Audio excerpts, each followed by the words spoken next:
Hai teman-teman, siap menyusuri jejak Hindu-Buddha di Nusantara? Baiklah, pada kesempatan kali ini kita akan mempelajari bagaimana sejarah masuknya agama dan kebudayaan Hindu-Buddha ke Nusantara. Simak videonya baik-baik ya. Nah, teman-teman, ada yang tahu nggak gambar berikut? Mungkin sebagian dari teman-teman ada yang tahu dari gambar berikut dan sebagian lagi mungkin tidak tahu. Jadi, gambar berikut adalah salah satu peninggalan agama Hindu-Buddha di Nusantara. Yang pertama adalah Candi Borobudur yang terdapat di Magelang, dan yang kedua adalah Candi Prambanan. Baiklah, lanjut kita ke video pembahasannya.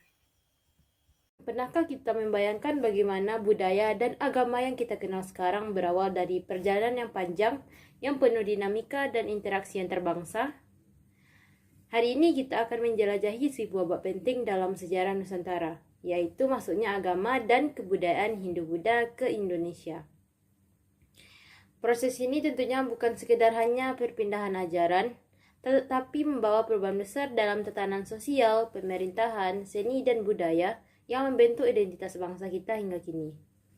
Mari kita mulai perjalanan sejarah ini dan pahami betapa kaya dan berwarnanya warisan yang telah diberikan leluhur kita. Baiklah, pada poin pertama kita akan mempelajari bagaimana alur masuknya agama dan kebudayaan Hindu-Buddha ke Indonesia. Berikut ini adalah peta jalur masuknya agama Hindu-Buddha ke wilayah Nusantara. Nah, teman-teman, dari peta ini kita bisa melihat bahwa jalur perdagangan antara India dan China menjadi faktor utama penyebaran agama dan kebudayaan Hindu-Buddha ini ke Indonesia. Agama Hindu dan Buddha masuk ke Indonesia melalui jalur perdagangan internasional antara India dan Cina. Awalnya perdagangan ini melalui jalur darat yang disebut dengan jalur sutra atau the Silk Road. Namun sekitar abad ke-1 rute ini beralih ke jalur laut.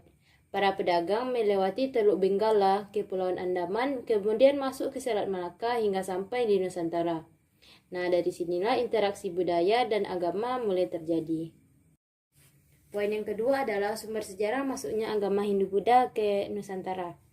Sumber sejarah masuknya agama Hindu-Buddha ke Indonesia atau ke Nusantara berasal dari berbagai bukti tertulis dan peninggalan kuno.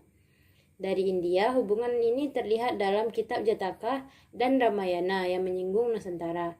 Kemudian, sumber dari Cina mengatakan bahwa catatan pendeta Fahian tahun 413 Masehi menyebutkan bahwa perjalanannya ke Tarumanegara. Kemudian sumber dari Yunani, seorang ahli geografi Claudius Ptolemeus menulis tentang Pulau Labadio atau Jawa. Bukti lokal juga kuat seperti Prasasti Yupa di Kutai, kitab kuno berbahasa Sanskerta dan huruf Palawa, serta bangunan candi seperti Candi Prambanan dan Candi Borobudur, stupa dan arca yang menunjukkan pengaruh Hindu-Buddha di Nusantara. Lanjut ke poin yang ketiga, yaitu teori-teori masuknya agama dan kebudayaan Hindu-Buddha ke Nusantara. Yang pertama adalah teori Vaishya. Teori Vaishya ini dikemukakan oleh Nicholas Johannes Crom. Menurut teori ini, penyebar agama Hindu-Buddha ke Nusantara adalah para pedagang dari kasta Vaishya. Namun, teori ini memiliki beberapa kelemahan karena para pedagang dianggap tidak menguasai bahasa Sanskerta dan huruf Palawa, serta bukti pengaruh kebudayaannya di Jawa yang masih minim. Teori yang ketiga adalah teori Brahmana. Teori ini dikemukakan oleh Jacob Cornelis van Leur.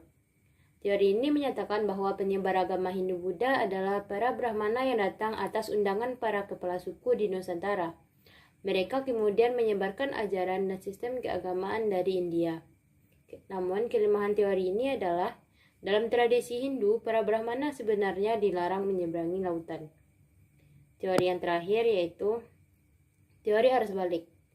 Teori ini dikemukakan oleh J. Koides dan F. D. Kabos.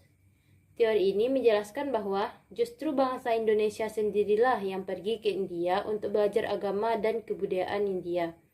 Lalu setelah kembali ke tanah air, mereka menyebarkan ajaran agama ini.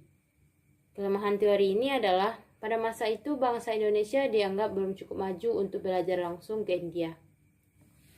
Jadi, salah satu bukti nyata dari pengaruh kebudayaan Hindu-Buddha adalah Candi Borobudur di Magelang yang masih bisa kita lihat sampai saat sekarang ini.